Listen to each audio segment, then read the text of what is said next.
जय हिंद दोस्तों। आप सभी का अपने YouTube चैनल एएस के टीचिंग टेम्पल में स्वागत है। आज की इस वीडियो के थ्रू हम लोग सॉल्व करने वाले हैं दोस्तों उत्तर प्रदेश लोक सेवा आयोग एलटी ग्रेड की जो परीक्षा हुई दोस्तों 2018 में, इसके प्रीवियस ईयर क्वेश्चन पेपर को देखेंगे यानी पीवाईक्यू को।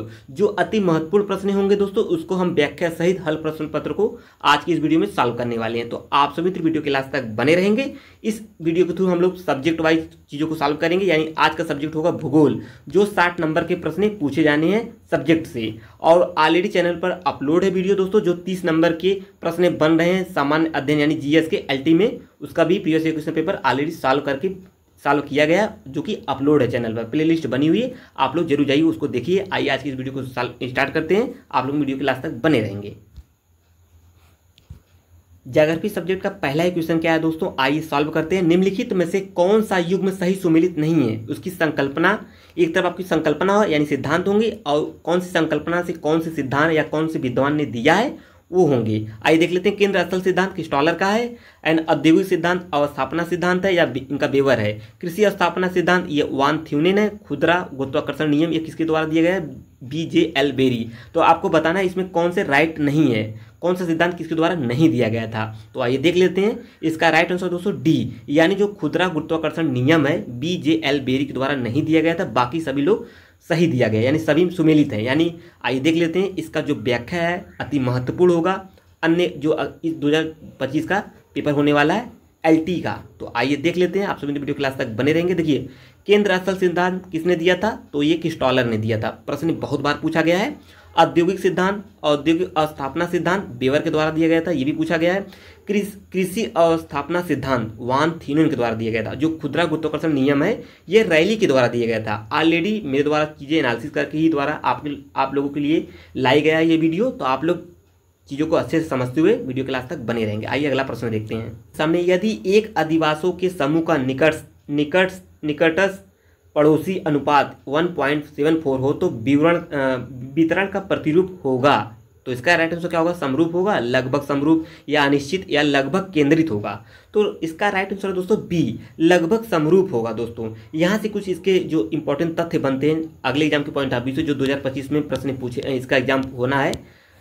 तो इसका राइट आंसर क्या होगा, आइए देख लेते हैं आगे जो तथ्य बनते हैं। जिसका प्रयोग सर्वप्रथम अमेरिकी वैज्ञानिक क्लार्क और इवांस ने 1954 यानी 1954 में किया था। इस विधि से लगभग क्या है दोस्तों, इस विधि से निकटतम पड़ोसी अनुपात कितना है, आर्यन की गणना की जाती है, जिसके आधार पर यह ज्ञात होता है कि किसी प्रदेश में अधिवासों का जो वितरण प्रतिरूप है गुच्छित या पुंजित या दृश्चिक रैंडम होता है या नियमित रेगुलर है। इसका जो सूत्र है दोस्तों आप लोग यहाँ से देख सकते हैं सभी चीज़ों को। और जो तथ्य मेरे द्वारा डिस्कस किए जा रहे हैं आज की इस वीडियो में दोस्तों, तो उसे आप लोग एक अलग से शॉर्ट नोट्स बना लीजिए ताकि एग्जाम टाइम आपका बेहतर रिवीजन हो सके। पीवाईक्यू को सॉल्व करना बेहद ही इंपॉर्टेंट होता है एग्जामों के पॉइंट ऑफ व्यू से। जो अति महत्वपूर्ण तथ्य होंगे उसे आप लोग अलग से नोट्स बनाते हुए चलेंगे। ऑलरेडी चैनल पर दोस्तों इसके सिलेबस यानी एलटी का जो सिलेबस है उसे आप प्री और मेंस का दोनों डिस्कस किया गया है, उसे आप लोग जरूर देखिएगा।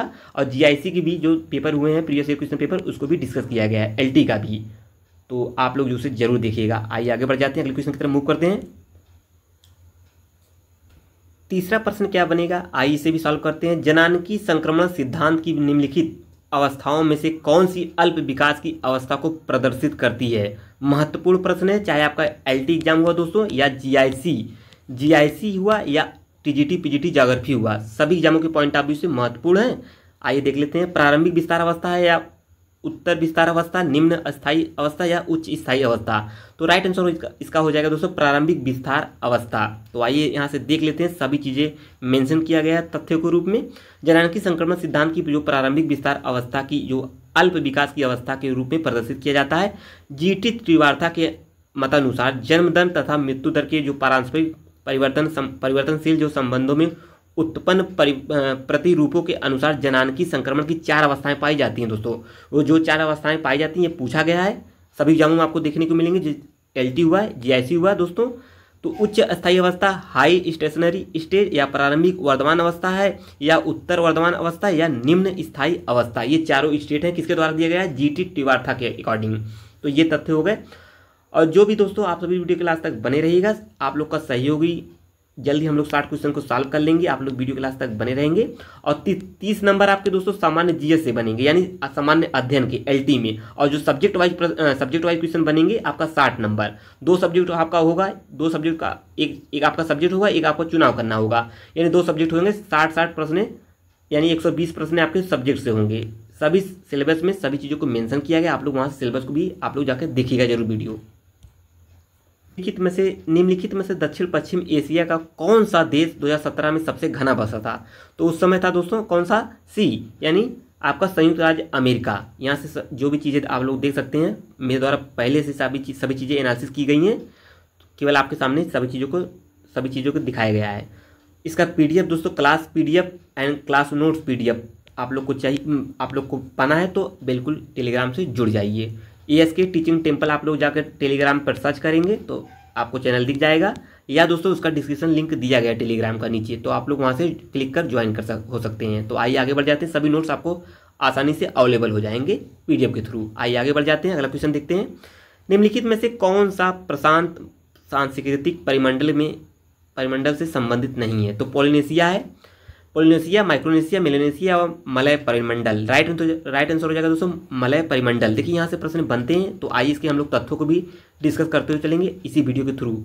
यहाँ से देख सकते हैं, देखिए आइए देख लेते हैं।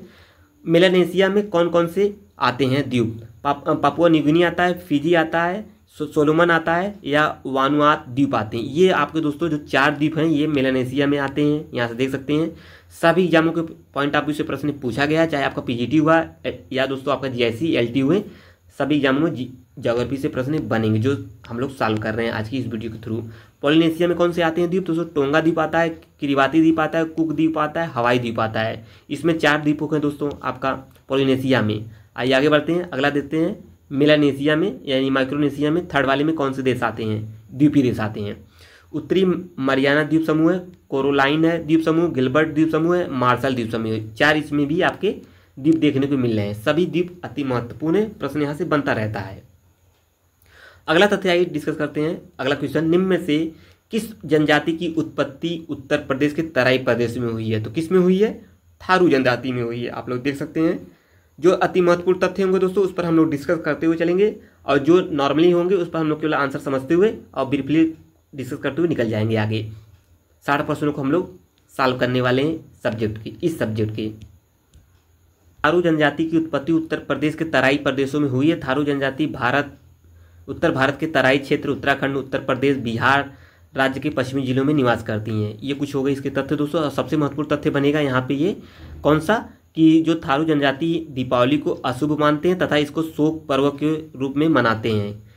तो ये प्रश्न पूछा गया है, एग्जाम आपका कोई भी हो ये प्रश्न बहुत बार पूछा है, तो इसे आप लोग जान लीजिए। कौन सी ऐसी जनजाति जो दीपावली को अशुभ यानी शोक के रूप में मनाती है? तो थारू जनजाति होगी। आइए आगे बढ़ते हैं। आइए दोस्तों अगला क्वेश्चन देखते हैं। भारत के निम्न में से किस केंद्र शासित प्रदेश ने 2011 में सर्वाधिक साक्षरता दर्ज की है? कौन है वो आपका दोस्तों है लक्षद्वीप। आप लोग यहाँ से देख सकते हैं सभी का। लक्षद्वीप का 91.8% है, दमन एवं द्वीप का 87.1 है, अंडमान निकोबार द्वीप समूह का 86.6 है, पांडुचेरी का 85.8 है। देखिए दोस्तों मेरे द्वारा सभी चीज़ें एनालिसिस करने के बाद ही दोस्तों आपके सामने उपस्थित हुए हैं, तो आप लोग बिल्कुल वीडियो के लास्ट तक बने रहिएगा। आज की इस वीडियो को लाइक कर दीजिए ज़्यादा से ज़्यादा दोस्तों, और शेयर कर दीजिए अपने मित्रों ग्रुप में, ताकि सभी मित्र इस चैनल से जुड़कर कॉम्पिटिटिव एग्जाम की तैयारी कर सकें। LT हुआ, GIC हुआ या अन्य एग्जाम हुए दोस्तों, सभी वनडे एग्जाम्स या अन्य स्टेट एग्जाम की तैयारी कराई जाती है ASK टीचिंग टेम्पल के द्वारा। आप लोग कमेंट जरूर करिएगा दोस्तों आज का यह वीडियो कैसा लगा। तो बिल्कुल आप लोग वीडियो के लास्ट तक बने रहेंगे, आपका सहयोग बहुत जरूरी है दोस्तों, क्योंकि 60 प्रश्नों को आज की सीरीज में हम लोग सॉल्व करने वाले हैं। इसी प्रकार दोस्तों हम लोग नेक्स्ट वीडियो जो होगा हमारा वो होगा दोस्तों हिस्ट्री सब्जेक्ट का, जो 60 प्रश्न होंगे उसे भी हम लोग सॉल्व करेंगे। तो आइए देख लेते हैं अगला प्रश्न। कुल जनसंख्या तथा कुल कृषि क्षेत्र के अनुपात को क्या कहते हैं? गणितीय घनत्व, कृषि घनत्व, आर्थिक घनत्व, कायिक घनत्व। बहुत बार प्रश्न पूछा है दोस्तों ये। इसका राइट आंसर दोस्तों कायिक घनत्व होगा आंसर। आइए इसका देखते हैं, कुछ इंपॉर्टेंट तथ्यों को हम लोग देखेंगे। ये रहा दोस्तों, ये कायिक घनत्व बराबर कुल जनसंख्या बटा कुल कृषि क्षेत्र या कुल योग्य भूमि। ये इंपॉर्टेंट है, आप लोग इसको भी देख लेते हैं। कभी कभी ये फार्मूला एग्जैक्ट एग्जाम में बन सकता है, तो प्रश्न बना भी है। तो आइए देख लेते हैं। निम्नलिखित में से कौन सा एक स्वर्णिम चतुर्भुज से जुड़ा नहीं है? 4 स्टेट हैं दोस्तों, आप लोग देख सकते हैं, 4 एरियाज हैं। कौन से स्वर्णिम चतुर्भुज से नहीं जुड़ा है? बेलगाम है, सूरत है, गुंटूर है, नागपुर है। तो कौन नहीं जुड़ा है दोस्तों? नागपुर नहीं जुड़ा है। ये जीआईसी एलटी 2018 में प्रश्न पूछा गया है दोस्तों। हम लोग सॉल्व कर रहे हैं 2018 में जो परीक्षा एलटी की हुई है उसको हम लोग सॉल्व करने हैं, और ये जीआईसी में प्रश्न बन चुका है। आइए अगले क्वेश्चन की तरफ मूव करते हैं। स्वर्णिम चतुर्भुज नागपुर से नहीं जुड़ा है। भारत की जो स्वर्णिम चतुर्भुज परियोजना है दिल्ली, मुंबई, चेन्नई, कोलकाता, सूरत, अहमदाबाद, जयपुर, पुणे, हुबली, बेलगांव या बेंगलुरु, गुंटूर, नेल्लौर, विजयवाड़ा, विशाखापट्टनम, बेल्लूर, कांचीपुरम, भुवनेश्वर, वाराणसी, कानपुर, आगरा इस परियोजना से जुड़े हुए हैं। किसी एक का शहर न देकर दोस्तों पूछा जा सकता है प्रश्न, और ऑलरेडी बना भी है आपके सामने। स्वर्णिम चतुर्भुज का आप लोग देखिए दोस्तों, यहाँ पे मैप से भी देख सकते हैं। मैप में किस प्रकार के जो सभी स्थान है आप लोग आसानी से यहाँ से चीज़ों को देख लीजिए। आइए हम लोग आगे बढ़ते हैं, अगले क्वेश्चन की तरफ मूव करेंगे। योजना थी किसके द्वारा शुरू की गई थी और कब? 2001 में तत्कालीन प्रधानमंत्री अटल बिहारी वाजपेयी द्वारा शुरू की गई थी। निम्नलिखित में से कौन सा सही सुमेलित नहीं है? अरुणाचल प्रदेश, आतापानी, कश्मीर है आपका, हांजी, नागालैंड, हो, मेघालय, खांसी। तो कौन सी जनजाति किससे संबंधित नहीं है आप लोग यहाँ से देख सकते हैं। तो कौन सी आपका सुमेलित नहीं है दोस्तों? सी, नागालैंड, हो। तो आइए देख लेते हैं इसका जो भी महत्वपूर्ण तथ्य हैं। अरुणाचल प्रदेश कहाँ का है? आतापानी है, कश्मीर हांजी है, नागालैंड के जो होगा नागा या कोन्याक होगा, मेघालय का खासी हो जाएगा दोस्तों यहाँ से। आइए आगे देख लेते हैं, कुछ अन्य तथ्यों को भी हम लोग मेंशन करते हुए चलेंगे। आप लोग दोस्तों शॉर्ट नोट्स जरूर बना लीजिएगा PYQ का, क्योंकि शॉर्ट नोट्स बहुत ही महत्वपूर्ण भूमिका निभाएगा एग्जाम टाइम रिवीजन करने के पॉइंट ऑफ व्यू से। तो आप लोग बिल्कुल शॉर्ट नोट्स बना लीजिएगा PYQ का। इसी का ज़्यादा से ज़्यादा दोस्तों एनालिसिस करिएगा, क्योंकि क्वेश्चन एज इट यहाँ से देखने को मिलेंगे, क्योंकि हम लोग व्याख्या सहित सॉल्व कर रहे हैं आज की सीरीज को, जो 2018 में परीक्षा LT का हुआ है। हो जो है, हो संथाल मुंडा जनजाति झारखंड राज्य की प्रमुख जनजाति है। यह जनजाति नागालैंड में नहीं पाई जाती है। अन्य सभी विकल्प सही हैं। भारत के निम्नलिखित राज्यों में किसमें गन्ने का प्रति एकड़ उत्पादन अधिकतम होता है? किसमें होता है? तो तमिलनाडु में होता है। ये भी आपका जीआईसी LT में प्रश्न बना हुआ है, यहाँ से देख सकते हैं। तो यहाँ से आप लोग देख सकिए कहाँ पे इसका सभी चीज़ें गन्ने का प्रति एकड़ उत्पादन अधिक है। तो आइए आगे बढ़ जाते हैं, अगले प्रश्न की तरफ हम लोग मूव करेंगे। क्वेश्चन अगला कह रहा है दोस्तों, निम्नलिखित परमाणु शक्ति संयंत्रों में से किसकी क्षमता सर्वाधिक है? कैगा, कल्पक्कम, काकरापार, कुडनकुलम। तो राइट आंसर हो जाएगा दोस्तों डी, आपका कुडनकुलम राइट आंसर है। आइए देख लेते हैं आगे। परमाणु कैगा कहाँ का है? कर्नाटक का दोस्तों, कल्पक्कम तमिलनाडु का है, काकरापार गुजरात का है, कुडनकुलम आपका तमिलनाडु में है। और इसकी जो मेगावाट क्षमता है, मेगावाट, इसे आप लोग भी देख सकते हैं। आइए 13वें प्रश्न की तरफ हम लोग मूव करेंगे। अगला प्रश्न क्या कह रहा है ये आपके सामने है। क्वेश्चन होगा, भारत में जिप्सम उत्पादन में निम्नलिखित में से किस राज्य का एकाधिकार है? किसमें? जिप्सम में। गुजरात, राजस्थान, जम्मू कश्मीर, मध्य प्रदेश। राइट आंसर हो जाएगा दोस्तों राजस्थान में। जिप्सम उत्पादन में राजस्थान राज्य का एकाधिकार है। जिप्सम में उत्पादन में राजस्थान के बाद दूसरा स्थान किसका? गुजरात राज्य का स्थान होगा। राजस्थान में श्री गंगानगर जिला जिप्सम प्रमुख उत्पादक जिला होगा। आइए अगले क्वेश्चन की तरफ मूव करते हैं। आइए दोस्तों देख लेते हैं, दर्रा से प्रश्न बना है। नाथुला दर्रा अवस्थित है सिक्किम में, असम में, उत्तर प्रदेश में, जम्मू कश्मीर में। सभी दोस्तों पता होगा सिक्किम में है। यहाँ पे सभी दर्रे दिए गए हैं। नाथुला दर्रा एवं जेलेपला दर्रा ये सिक्किम राज्य में अवस्थित है। जो पीर पंजाल बनिहाल दर्रा है जम्मू कश्मीर में है। जोजिला, काराकोरम, खारदुंगला ये सभी लद्दाख में है। बोमडीला, दीफू, पांगसाऊ दर्रा अरुणाचल प्रदेश में है। मणिपुर में तुजू दर्रा है। उत्तराखंड में नीति, माना, मणिरंग, सिपकिला, लिपुलेख दर्रा अवस्थित है। सभी दर्रे इंपॉर्टेंट है एग्जाम के पॉइंट ऑफ व्यू से, तो आप लोग शॉर्ट नोट्स पे मेंशन कर लीजिए, ताकि अगली बार क्वेश्चन बने तो यहाँ से गलतियाँ बिल्कुल ना हो दोस्तों। एग्जामों में आते हुए प्रश्न दोस्तों देखिए, एग्जाम अगर गलत होते हैं तो वहीं से हम लोग मैदान से बाहर हो जाते हैं। तो बिल्कुल जो आने वाले प्रश्नों में जो आते हैं हमें उस पर गलतियाँ नहीं होनी चाहिए। 2011 की जनगणना के अनुसार निम्नलिखित में से कौन सा भारत के ग्रामीण एवं नगरीय लिंग अनुपात का सही युग्म प्रस्तुत करता है? तो आइए देख लेते हैं कौन सा करता है। तो डी इसमें क्या होगा दोस्तों? राइट आंसर है 949 का 929 लिंग अनुपात है। यहाँ पे आप लोग देख सकते हैं जनगणना 2011 के जो अंतिम आंकड़ा के अनुसार देश में लिंगानुपात 943 था, जो 2001 और 2001 से 10 अंक अधिक है। ग्रामीण क्षेत्रों में जो लिंगानुपात है 949 तथा शहरों में 929 है। आइए आगे बढ़ जाते हैं, अगला क्वेश्चन देखते हैं दोस्तों। ये आपके सामने क्वेश्चन है। क्वेश्चन क्या है दोस्तों आपका अगला? अगस्त्यामलाई जैवमंडल आरक्षित क्षेत्र भारत में निम्नलिखित में से किस राज्य में स्थित है? तो दोस्तों ये आपका केरल में है। अगस्त्यामलाई जैवमंडल ये केरल में स्थित है। जो ये अन्नामलाई पर्वत का जो सर्वोच्च शिखर अनाईमुडी है, बहुत बार पूछा है, जिसकी ऊंचाई दोस्तों कितनी है? 2695 अनाईमुडी की ये लंबाई है मीटर में। जो दक्षिण भारत की सर्वोच्च पर्वत शिखर है दोस्तों, कौन? आपका अनाईमुडी। निम्नलिखित में से कौन सी अवध मैदान की प्रमुख नदी है? कौन है अवध मैदान की? तो घाघरा नदी हो जाएगी। यहाँ पे आप लोग देख सकते हैं यहाँ से कुछ इंपॉर्टेंट इसके तथ्य हैं दोस्तों, देख सकते हैं आप सभी लोग, यहाँ से सभी तो मीन्स आप लोग मेंशन कर सकते हैं। इसके जो उत्तरी भाग में तराई काफ़ी विकसित है, इसके आगे पूरब में अवध मैदान स्थित, जिसके घाघरा गोमती प्रमुख नदियाँ हैं। तो यहाँ से सभी चीज़ें समझते हुए हम लोग आगे बढ़ जाते हैं। निम्नलिखित में से कौन सा हॉट स्पॉट पश्चिमी घाट में स्थित नहीं है? महत्वपूर्ण प्रश्न होगा इस सीरीज का दोस्तों। अन्नामलाई पहाड़ियाँ, नीलगिरी पहाड़ियाँ, Sundarban, Silent Valley. Right answer हो जाएगा दोस्तों सुंदर वैली। सुंदरवन क्षेत्र पश्चिमी घाट के हॉट स्पॉट में स्थित नहीं है, क्योंकि हॉट स्पॉट शब्द का प्रयोग जो सबसे पहले किसने किया था? 1988 में, 1988 में नॉर्मल मायर्स द्वारा किया गया था। बहुत बार प्रश्न पूछा गया ये इन्वायरमेंट के या ज्योग्राफी के रूप में। भारत के चार हॉट स्पॉट हैं, वो कौन कौन से जो 4 हॉट स्पॉट हैं हम लोग देख लेते हैं।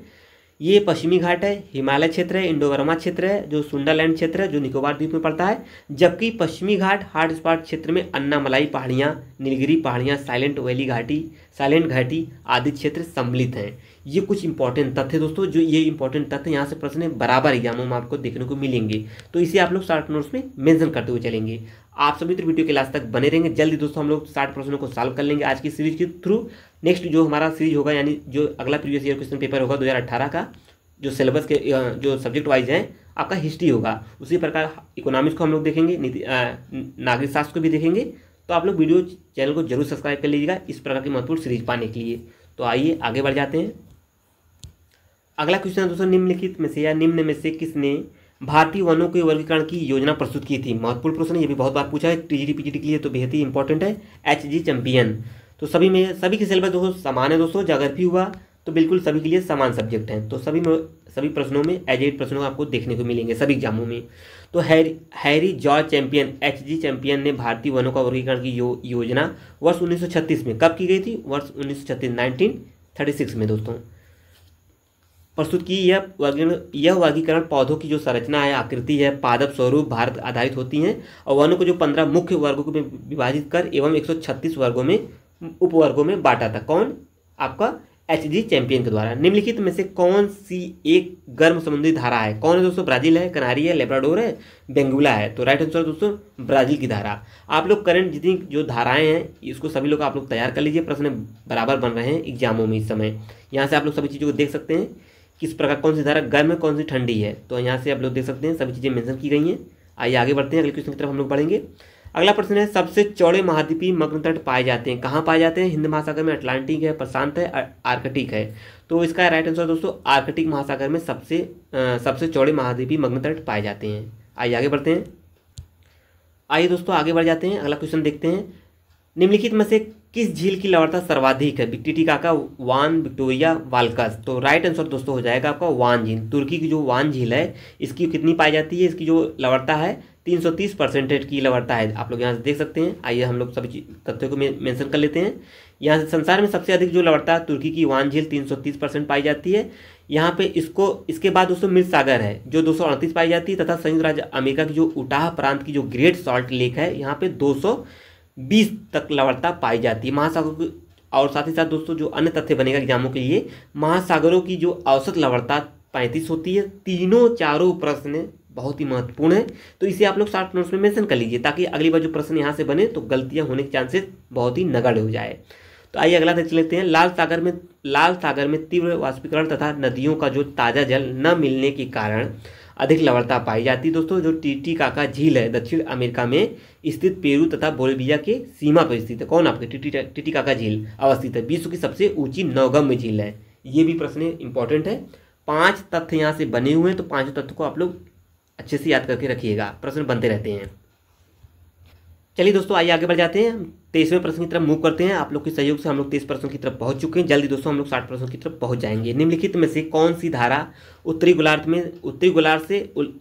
में दक्षिण से उत्तर की ओर प्रवाहित होती है? कौन सी वो धारा है? क्यूराइल की धारा है। आप लोग यहाँ से देख सकते हैं किस प्रकार सभी चीज़ों को मेंशन किया गया है। क्यूराइल एक ठंडी धारा भी है, और जो धारा बेरिंग जल डमरू मध्य से होकर दक्षिण की ओर प्रवाहित होती है। 2-3 तथ्य हैं, इंपॉर्टेंट है। आइए आगे बढ़ते हैं। निम्नलिखित में से कौन सा निक्षेप महासागरों सर्वाधिक गहराई वाले भाग में पाया जाता है? कौन सा निक्षेप भैया पाया जाता है? लाल मृत्तिका, बहुत बार पूछा है। लाल मृत्तिका महासागरों में 2700 फैथम से अधिक गहराई वाले भागों में पाया जाता है। लाल मृत्तिका में लौह ऑक्साइड तथा एल्युमिनियम अधिक मात्रा में पाया जाता है, इसलिए इसका जो रंग होता है लाल होता है। यहाँ से कुछ तथ्य हो गए। आइए हम आगे बढ़ जाते हैं। निम्नलिखित में से कौन सी दक्षिण अटलांटिक महासागर की ठंडी धारा है, तो वो कौन सी होगी दोस्तों। आइए इसे भी हम लोग सॉल्व करते हैं इसी वीडियो के थ्रू। आप सभी वीडियो के लास्ट तक बने रहेंगे और कमेंट बिल्कुल करिएगा। तो राइट आंसर दोस्तों बेंगुला की धारा। यहाँ पे सभी तथ्य मेंशन किए गए हैं, आप लोग इसे भी आप लोग देख सकते हैं। जो अति महत्वपूर्ण तथ्य होंगे दोस्तों उसको हम बिल्कुल डिस्कस करते हुए चलेंगे, ताकि आपका एक शॉर्ट नोट्स तैयार हो जाए PYQ का, ताकि आपका एग्जाम टाइम बेहतर रिवीजन हो सके। पेलाजिक जमाव के पदार्थ प्राप्त होते हैं ज्वालामुखी पदार्थों से, शैवाल से, चट्टानों के रूपांतरण से, रासायनिक अपक्षय से। तो राइट आंसर हो जाएगा दोस्तों शैवालों से। ये भी तथ्य महत्वपूर्ण होगा। मेरे द्वारा ऑलरेडी ये पेपर डिस्कस एनालिसिस करने के बाद ही दोस्तों हम आपके सामने उपस्थित हुए, ताकि दोस्तों जो इम्पोर्टेंट चीज़ हो, जो इसका की फैक्टर हो, वो आपके पास तथ्यों के रूप में संकलन हो जाए, ताकि एग्जाम टाइम आपका बेहतर रिवीजन हो सके एक शॉर्ट नोट्स के रूप में। आइए आगे बढ़ते हैं। जो अपना शॉर्ट नोट्स बनता है दोस्तों एनालिसिस करने के बाद, वो बेहतर और प्रॉपर शॉर्ट नोट्स बनता है दोस्तों। जो पेलाजिक जर्मन, देखिए दोस्तों कुछ और देख लेते हैं। यहाँ पे जो इम्पोर्टेंट तथ्य बनेंगे, पेलाजिक जो जर्मन भाषा के शब्द हैं दोस्तों, जो पेलागोस से लिया गया है, जिसका अर्थ होता है दोस्तों समुद्र। ये कुछ तथ्य हैं। किस ग्रह का कोई उपग्रह नहीं है दोस्तों, सभी दोस्तों को पता होगा, इस पर डिस्कस करने की कोई आवश्यकता भी नहीं है। शुक्र है दोस्तों, यानी शुक्र जो ग्रह है इसका कोई उपग्रह नहीं है। शुक्र ग्रह को किस अन्य नामों से जाना जाता है, जैसे भगनी ग्रह कहते हैं दोस्तों। इस प्रकार कुछ तथ्य बनेंगे तो आप लोग को पता ही होगा पहले से, मुझे पूरा आशा है। फिलामेंट शब्द का प्रयोग किया गया है। फिलामेंट का जो शब्द है ये तथ्य है, यानी संकल्पना से संबंधित है। महत्वपूर्ण प्रश्न होगा, तो इसका राइट आंसर दोस्तों ज्वारी परिकल्पना से संबंधित है। और ज्वारी परिकल्पना कब और किसके द्वारा दिया गया था, इसके तथ्य हम लोग समझते हुए चलेंगे, क्योंकि ये तथ्य बहुत ही बार एग्जामों में देखने को मिला हुआ है। फिलामेंट शब्द का प्रयोग ज्वारी परिकल्पना के अंतर्गत किया गया। ज्वारी जो परिकल्पना का जो प्रतिपादन किया था, किसने किया था, ब्रिटिश विद्वान सर जेम्स जीन्स ने किया था सन 1919 में, तथा जेफरी नामक विद्वान ने इस परिकल्पना में सन 1929 में संशोधन कर दिया गया था। दोनों सन इंपॉर्टेंट है, एक 1919 वाला और संशोधन 1929 वाला। कौन कौन है, दोनों का नाम आप लोग जानते हुए, और किस देश से मतलब कहाँ से संबंधित है, ब्रिटिश से, इसको भी आप लोग समझते हुए चलेंगे। PGT में प्रश्न बहुत बार बन रहा है ज्योग्राफी से, तो आप लोग इस चीज़ को भी मेंशन करते हुए चलेंगे। आइए आगे बढ़ जाते हैं। अगला क्वेश्चन देखते हैं दोस्तों। यहाँ से तारों की जो निश्चित गैस एवं धूल की राशि के पिंड को क्या कहते हैं, फिलामेंट कहते हैं, नेबुला कहते हैं, या ग्राणु, या द्वैतारक। तो आप लोग को बताना है 29वें का राइट आंसर दोस्तों क्या हो जाएगा। तो आप लोग बिल्कुल बताते हुए चलेंगे। कमेंट में जिसका आंसर आप लोग को पता हो दोस्तों, कमेंट में मेंशन करते हुए चलेंगे। तो राइट आंसर दोस्तों बी नेबुला है। आइए आगे बढ़ जाते हैं। महत्वपूर्ण है, तारों की जो निश्चित गैस एवं धूल के जो राशि के पिंड को नेबुला कहते हैं दोस्तों, बहुत बार पूछा है। फ्रांसीसी विद्वान लाप्लास ने निहारिका परिकल्पना सन 1796 में दिया था। इनकी पुस्तक है दोस्तों exposition of the word system. पूछा गया दोनों प्रश्न महत्वपूर्ण है, इसमें 3 तथ्य एग्जाम के पॉइंट ऑफ व्यू से महत्वपूर्ण है। तो आइए आगे बढ़ जाते हैं। आप लोग वीडियो की स्किप बिल्कुल मत करिएगा, वीडियो के लास्ट तक बने रहेंगे, सभी चीज़ें आपको तभी समझ में आएंगी। और ऑलरेडी चैनल पर दोस्तों 2018 का GS जो 30 नंबर के प्रश्न पूछे जाएंगे LT के, वो भी अपलोड है। और GIC के जो दोस्तों 40 नंबर के पूछे जाएंगे GS से समान अध्ययन से, वो भी ऑलरेडी चैनल पर अपलोड है। और LT का सिलेबस प्री और मेन दोनों का अपलोड है ऑलरेडी, आप लोग जाइए उसे देखिए और कमेंट जरूर करिएगा। अंतर तारकीय धूल परिकल्पना को प्रतिपादित किया गया था किसके द्वारा, आर्टो श्मिट, होल ने या रसेल ने, हेराल्ड जेफरीज ने। राइट आंसर है आर्टो श्मिट। कब किया गया था, 1943 में। ऑलरेडी सभी चीज़ों को हमने मेंशन किया है। यहाँ से दो तीन तथ्य महत्वपूर्ण है इस क्वेश्चन के। आइए आगे बढ़ जाते हैं। अगला क्वेश्चन क्या दोस्तों, ये आपका अगला क्वेश्चन है। निम्न में से किसने कहा था कि स्थलाकृति संरचना प्रक्रम एवं अवस्था का फल है। बहुत ही महत्वपूर्ण प्रश्न 31।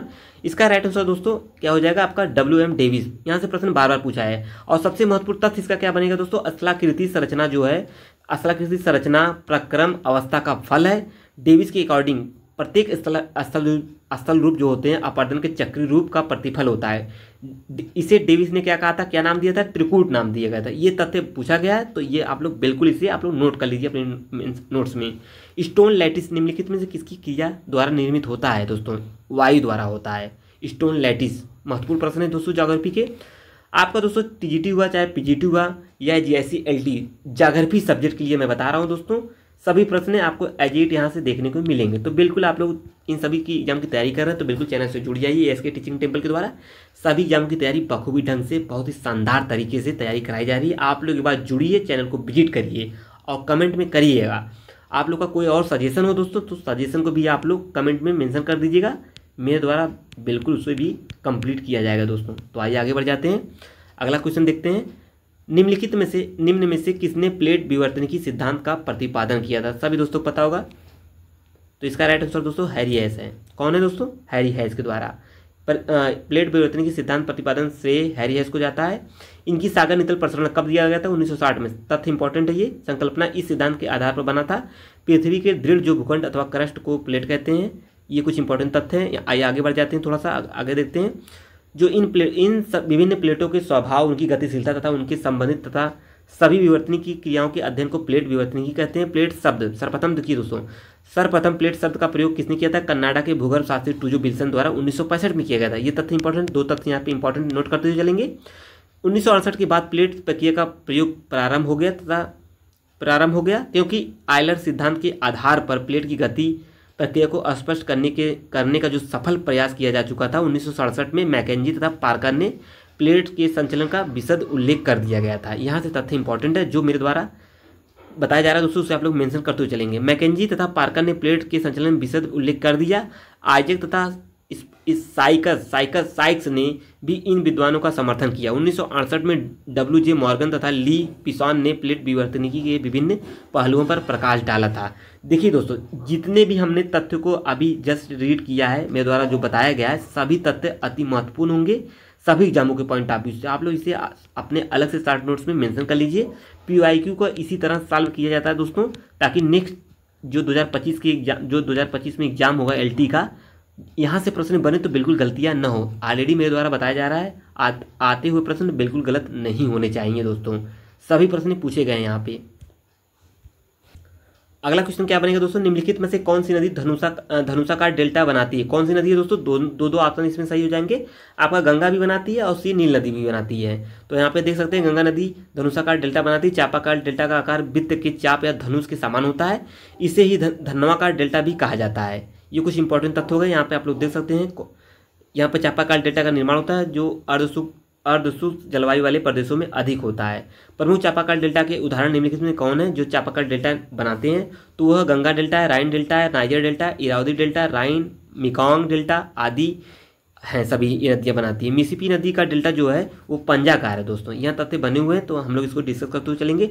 पंजाकार डेल्टा बनाता है कौन? आपका मिसिसिपी जो नदी है ये बनाती है, जबकि हडसन नदी जो है ज्वारनदमुखी का डेल्टा का निर्माण करती है। तथ्य इंपॉर्टेंट है जो मेरे द्वारा अभी समझाए गए हैं दोस्तों, ये तथ्य महत्वपूर्ण है और ऑलरेडी मैं अपने अकॉर्डिंग इसे एनालिसिस किया हूँ और उन्हीं चीज़ों को मैं डिस्कस कर रहा हूँ आप सभी दोस्तों के सामने। तो आप लोग जरूर बताएंगे जो ये एक्सप्लेन किया जा रहा है मेरे द्वारा कैसा रहा, आप सभी दोस्तों के लिए कितना हेल्पफुल रहा।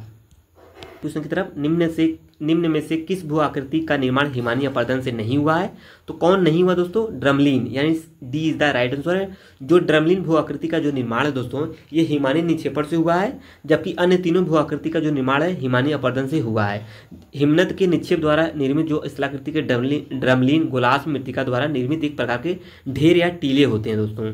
ये हो गए इंपॉर्टेंट तथ्य। आइए आगे बढ़ जाते हैं और भी देख लेते हैं। इनके जो सैकड़ों की जो संख्या में पाए जाना सामान्य बात है। इसी कारण ऐसी स्थलाकृति को अंडे की टोकरी की स्थलाकृति यानी बास्केट ऑफ एग टोपोग्राफी के नाम से भी जाना जाता है।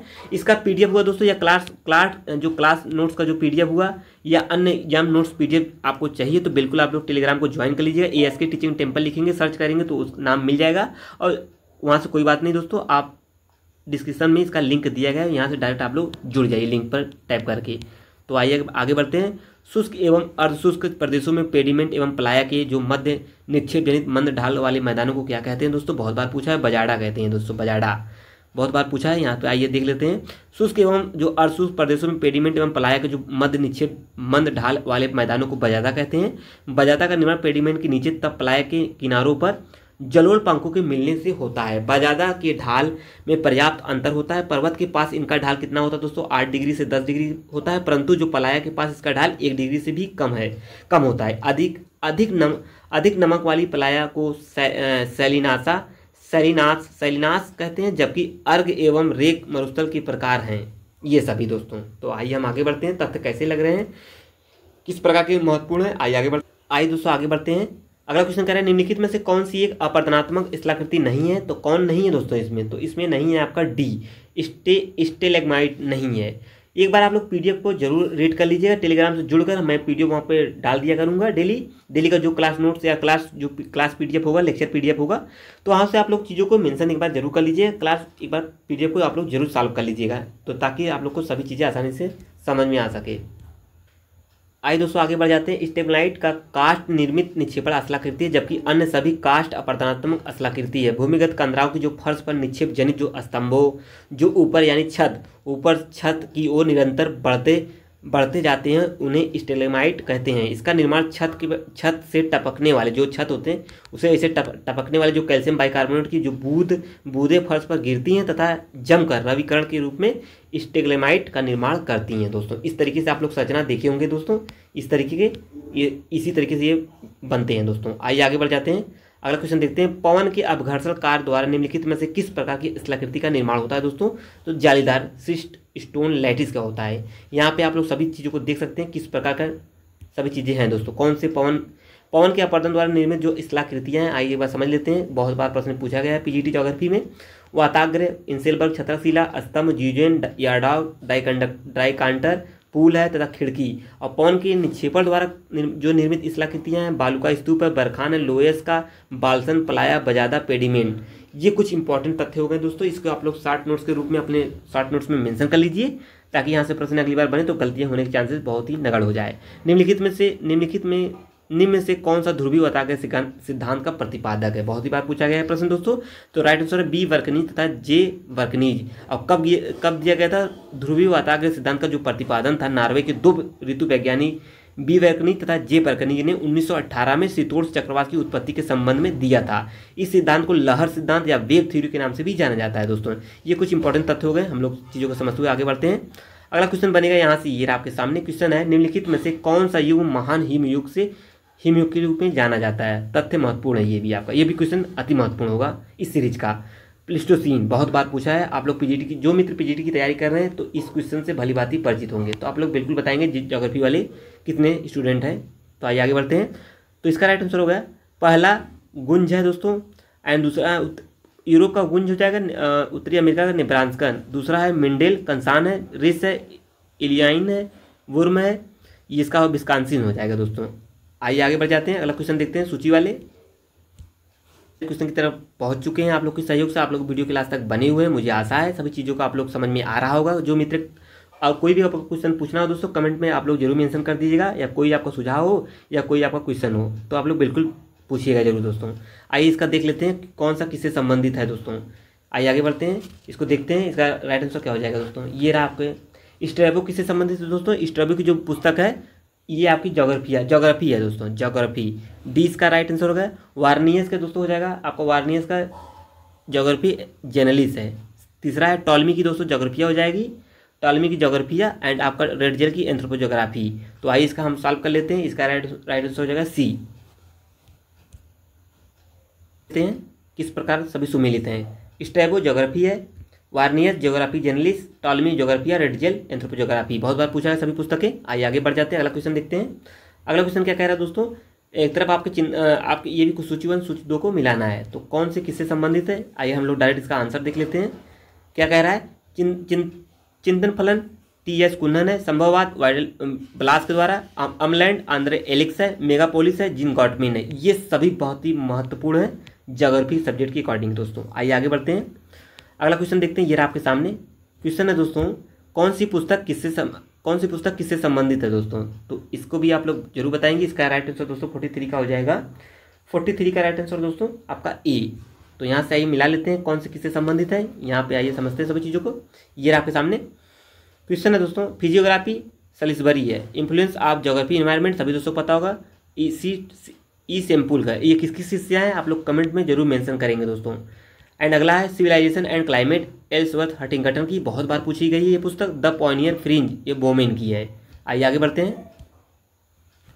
अगला प्रश्न है दोस्तों, ये आपके सामने, ये भी मिलान करने वाले ही हैं, और ये भी प्रश्न महत्वपूर्ण। जितने भी इसमें मिलान करने वाले प्रश्न हैं सभी महत्वपूर्ण प्रश्न हैं दोस्तों।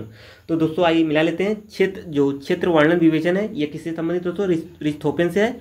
भूदृश्य संकल्पना, ये किससे संबंधित हो? कार्ल सावर से है। रेमलैंड की संकल्पना स्पाइकमैन से है दोस्तों। एंड नेक्स्ट है जैविक राज्य की जो संकल्पना है रेडजेल की। ये तीनों सभी सही है दोस्तों। तो राइट आंसर हो जाएगा दोस्तों पहला आपका। आइए आगे बढ़ते हैं। यहाँ से आप लोग इसका देख सकते हैं किस प्रकार सभी एक दूसरे से संबंधित है। आइए आगे बढ़ते हैं, अगला क्वेश्चन देखते हैं। ये भी देखिए कूट वाले प्रश्न आ गए, ये भी महत्वपूर्ण प्रश्न है। तो आइए देख लेते हैं। प्रत्यक्षवादी भूगोल किससे संबंधित है दोस्तों? प्रत्यक्षवादी भूगोल है अगस्त कांटे के। आचारपरक भूगोल विलियम किर्क है। एंड नेक्स्ट है मानवतावादी भूगोल, यू फुतवान है। नवनियतिवाद ग्रिफिथ टेलर है। ये भी आपका पहला राइट आंसर है, आप लोग मिला लीजिए, सभी इंपॉर्टेंट है और सभी क्वेश्चन कहीं ना कहीं एग्जामों में बहुत बार पूछे गए हैं। प्रत्ययवादी अगस्त काम्टे, आचारपरक विलियम किर्क, मानवतावादी भूगोल यू फुतवान या नवनीतिवाद भूगोल ग्रिफिथ टेलर। निम्न में से किसने लिखा है कि भूगोल भूतल के परिवर्तनशील स्वरूप के यथार्थ क्रमबद्ध तर्क संगत वर्णन एवं व्याख्या करता। बहुत महत्वपूर्ण क्वेश्चन है 46 का दोस्तों। 46 का राइट आंसर हो जाएगा दोस्तों डी, यानी रिचर्ड हार्टसोन के द्वारा ये चीज़ें कथन कही गई है, व्याख्या किया गया है। तो इसी सीरीज में देख लेते हैं। भूगोल भूतल के परिवर्तनशील या स्वरूप के यथार्थ क्रमबद्ध तर्क संगत का वर्णन करता है, ये आप लोग देख लिए ऊपर। और एक प्रसिद्ध अमेरिकन ये भूगोलवेत्ता थे रिचर्ड हार्टसोन। मनुष्य प्रकृति का बच्चा है, ये किसका कथन है? ये कुमारी सेम्पुल का है। और किसकी ये शिष्या थी? आप लोग कमेंट में मेंशन कर दीजिएगा। और दोनों तथ्य जो महत्वपूर्ण हैं, सहारा रेगिस्तान के जो पूर्वी भाग में उत्तर पूर्व तथा पूर्व दिशा में पश्चिम दिशा से चलने वाली जो गर्म तथा शुष्क हवा को क्या कहते हैं दोस्तों? बहुत बार पूछा है, हरमट्टन कहते हैं दोस्तों। तो आइए आगे बढ़ जाते हैं। हरमट्टन के कुछ महत्वपूर्ण तथ्य आप लोग देख सकते हैं। ये सूडान को प्रभावित करता है और किस धूल भरी जो आधी होती है, जिसे डॉक्टर विंड की नाम की संज्ञा भी दी गई है। यहाँ से सभी चीज़ें मेंशन कर लीजिएगा आप लोग।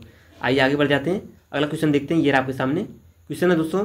अगला आपका पृथ्वी विद्युत चुंबकित लघु तरंगों के माध्यम से ऊर्जा यानी सूर्य तप प्राप्त करती है, जिसका विकिरणन होता है किसके द्वारा? फोटोस्फीयर के द्वारा। ये भी जीआईसी 2018 में बना हुआ है। ये सभी कुछ इंपॉर्टेंट हो गए। आइए हम लोग आगे बढ़ते हैं। जो क्वेश्चन अगला क्या है, कथनों पर विचार करना है आपको, कथन और तर्क का सही आंसर बताना है। बरखान का जो पवनोन्मुख ढाल होता है तीव्र होता है, बरखान के शिखर पवन दिशा को इंगित करते हैं। तो आपको बताना है बरखान का जो पवनोन्मुख ढाल होता है ये सही है, और क्या बरखान के जो शिखर पवन दिशा की ओर इंगित करते हैं? हमें लग रहा है ये सही है। 49 का राइट आंसर दोस्तों हो जाएगा आपका डी, यानी ए गलत है दोस्तों और बी वाला आर वाला सही है। तो आप लोग को समझ गए होंगे। आइए आगे बढ़ जाते हैं। 50 क्वेश्चन की तरफ पहुंच चुके हैं आप लोग। 50 वाला क्वेश्चन आप लोग जरूर बताइएगा राइट आंसर इसका कमेंट में। आइए देख लेते हैं जल्दी दोस्तों, हम लोग 60 क्वेश्चन को पूरा करने वाले हैं। तो आप लोग वीडियो के लास्ट तक बने रहेंगे, मुझे आशा है आप लोग वीडियो के लास्ट तक बने रहेंगे सभी मित्र। और वीडियो को बीच में इसकी बिल्कुल मत करिएगा। एक बार प्रश्नों की श्रृंखला को आप लोग चेक तो करिए किस प्रकार के प्रश्न पीवाईक्यू यानी प्रीवियस क्वेश्चन पेपर से बन रहे हैं और महत्वपूर्ण भूमिका निभाता है पीवाईक्यू। इस चीज़ को आप लोग सब जरूर समझते रहेंगे। महासागरीय गर्त और अवस्थिति एक तरफ है, और कौन सा महासागरीय गर्त किस अवस्थिति में संबंधित है? तो आइए देख लेते हैं। टोंगा किससे संबंधित है? तो दक्षिणी टोंगा जो महासागरीय गर्त है दक्षिणी प्रशांत से संबंधित है दोस्तों, दक्षिणी प्रशांत। ये हो गया। चैलेंजर जो गर्त है ये उत्तरी प्रशांत से है, उत्तरी प्रशांत से। ये रहा। रोमांस है दक्षिणी अटलांटिक से, बहुत बार पूछा है। नरेश आपको उत्तरी अटलांटिक से। ये सभी महत्वपूर्ण है, इस प्रकार के प्रश्न बहुत बार पूछे गए हैं दोस्तों एग्जामों में। आइए आगे बढ़ जाते हैं। अगला है यह टोंगा, यहाँ से देख सकते हैं चैलेंजर, रोमांस और नरेश। आइए आगे बढ़ते हैं। अगला क्वेश्चन है दोस्तों ये 51, किसका कथन है संसाधन होते नहीं बन जाते हैं? बहुत ही महत्वपूर्ण प्रश्न होगा दोस्तों ये। गोड्स है, RN ब्राउन, RE मर्फी या जिम्मरमैन का। सभी दोस्तों पता होगा डी का राइट आंसर है। आइए आगे बढ़ जाते हैं। यहाँ पे सभी चीज़ देख सकते हैं किस प्रकार की सभी चीज़ें मेंशन की गई हैं। आइए लास्ट अगला प्रश्न देखते हैं। निम्न में से किस देश की स्थानांतरण कृषि को तमराई के नाम से जाना जाता है? और जो कृषि से प्रश्न बने हुए हैं, श्रीलंका, म्यांमार, फिलीपींस, थाईलैंड। तो किसे कहा जाता है? 52 का राइट आंसर दोस्तों क्या हो जाएगा? आप लोग भी कमेंट में मेंशन करते हुए चलेंगे किस प्रकार का क्वेश्चन सही है। D is the right answer. Thailand जो तमराई में थाईलैंड में जो कृषि होती है उसे तमराई के नाम से जाना जाता है। कर लीजिए कुछ कृषि है। मिल्पा मैक्सिको एवं मध्य अमेरिका में है। टावी या तावी मेडागास्कर में कहा जाता है।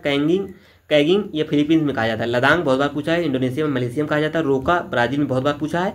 झूम सभी दोस्तों पता है उत्तर पूर्वी भारत का है। चेन्ना श्रीलंका में। सभी महत्वपूर्ण है, इसे आप लोग अपने शॉर्ट नोट्स में मेंशन कर लेंगे। आएंगे आगे। निम्नलिखित में से कौन सा देश मक्का का दूसरा सबसे बड़ा उत्पादक है? कौन हो दोस्तों? तो आप लोग 53 का राइट आंसर जरूर बताइए कमेंट बॉक्स में। 53 का राइट आंसर हो जाएगा दोस्तों आपका डी, चीन। आइए आगे बढ़ जाते हैं, अगला क्वेश्चन देखते हैं। अगला क्वेश्चन दोस्तों निम्नलिखित देशों में से कौन सा अपने गेहूं उत्पादन का लगभग 2/3 निर्यात करता है? कौन करता है? ऑस्ट्रेलिया करता है। जनसंख्या वृद्धि के लॉजिस्टिक वक्र सिद्धांत को प्रतिपादन किसने किया था? बहुत ही महत्वपूर्ण प्रश्न दोस्तों, पॉल रीड ने किया था। प्रश्न बहुत बार पूछा है दोस्तों। ये जनसंख्या लॉजिस्टिक जो वर्क सिद्धांत है ये किसके द्वारा किया गया था? पॉल रीड के द्वारा। और यह सिद्धांत के अनुसार जनसंख्या घनत्व में वृद्धि के साथ साथ जनसंख्या वृद्धि दर में गिरावट की भी दर्ज की जाती है। ये कुछ सिद्धांत होंगे, यहाँ से प्रश्न बने हुए हैं। जितने भी सिद्धांत है आप लोग शॉर्ट नोट्स में मेंशन कर लीजिए, लास्ट टाइम आपका रिवीजन बेहतर हो जाएगा। निम्नलिखित नदियों में से कौन सी आंतरिक जलमार्गों के रूप में सबसे उपयुक्त है? वो कौन सी नदी है दोस्तों?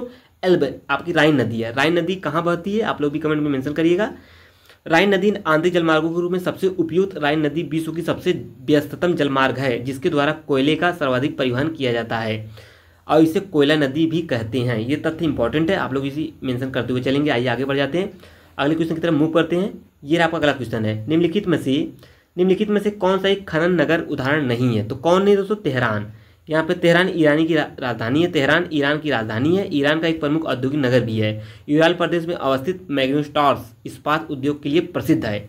निम्नलिखित देशों में किसमें एक परंपरागत अधिवास को कामपुंग के नाम से जाना जाता है। ये भी तथ्य महत्वपूर्ण है। 58 क्वेश्चन की तरफ हम लोग पहुंच चुके हैं दोस्तों। जल्दी 2 क्वेश्चन में इस सीरीज को हम लोग समाप्त कर देंगे, यानी आज की सीरीज खत्म हो जाएगी। कुछ इंपॉर्टेंट तथ्यों के हम लोग बातें की हैं दोस्तों इस वीडियो के थ्रू, आप लोग उसे मेंशन कर लीजिएगा अपने शॉर्ट नोट्स में। और मेरे द्वारा दोस्तों ये एनालिसिस करने के बाद ही दोस्तों मैं आपको इस चीज़ों को इतनी अच्छे से, इतने शानदार तरीके से मेंशन कर ले रहा हूँ। तो आप लोग बिल्कुल उस चीज़ों को नोट कर लीजिए जो मेरे द्वारा बताई जा रही हैं दोस्तों। इसका राइट आंसर दोस्तों मलेशिया। आइए आगे बढ़ जाते हैं, अगला क्वेश्चन देखते हैं। अगला क्वेश्चन क्या कह रहा है, ये आपके साथ सामने। मलेशिया में परंपरागत जो अधिवास को कामपुंग कहा जाता है। मलेशिया के मलय प्रायद्वीप पर अवस्थित किंटा जो घाटी है टीन भंडार के लिए महत्वपूर्ण है। इस घाटी में अवस्थित जो इपोह टीन उत्पादक प्रमुख केंद्र है। भारत में 2011 की जनगणना के अनुसार नगरों को जो जनसंख्या में आकार के आधार पर कितने वर्गों में बांटा गया था, तो 6 वर्गों में। प्रश्न ये भी पूछा गया, ये देख सकते हैं आप सभी लोग। लास्ट प्रश्न है दोस्तों आज की सीरीज का, आप लोग जरूर बताएंगे आज की सीरीज कैसी लगी। आइए इसे सॉल्व कर लेते हैं। पहले, अनेक परिवहन मार्गों के मिलन स्थल पर निम्नलिखित में से किस अधिवास प्रतिरूप का निर्माण होता है दोस्तों, आप लोग जरूर बताएंगे। बहुत ही महत्वपूर्ण प्रश्न है ये ज्योग्राफी सेगमेंट का। ए, तारा आकृति का निर्माण होता है दोस्तों। जब एक जगह से दोस्तों कई तरीके से रोड इस तरीके से निकले होते हैं, इस तरीके को दोस्तों तारा आकृति के नाम से जाना जाता है। इसका आप लोग फिगर इमेज भी देख सकते हैं, यहाँ पे ये इमेज है, आप लोग बताएंगे। ये इमेज है दोस्तों, दिख रहे हैं ना, एक सेक्टर से सभी रास्ते निकले हुए हैं, तो इसी को तारा आकृति कहा जाता है दोस्तों। ये आप कहाँ मिलेगा, उत्तर कहाँ पे है, उत्तर का विशाल मैदान, पंजाब, हरियाणा, उत्तर प्रदेश, बिहार के गांव बड़ी संख्या में इसी प्रतिरूप पर बसे हुए हैं। तो ये दोस्तों आज का लास्ट सीरीज रहा। अब मिलेंगे अगले सब्जेक्ट में जो 60 नंबर का जो हिस्ट्री होगा, नागरिकशास्त्र होगा एंड इकोनॉमिक्स होंगे। जल्दी दोस्तों उसको लेकर हम लोग उपस्थित होंगे आपके सामने। तो आप लोग जरूर बताएंगे आज का ये वीडियो कैसा रहा।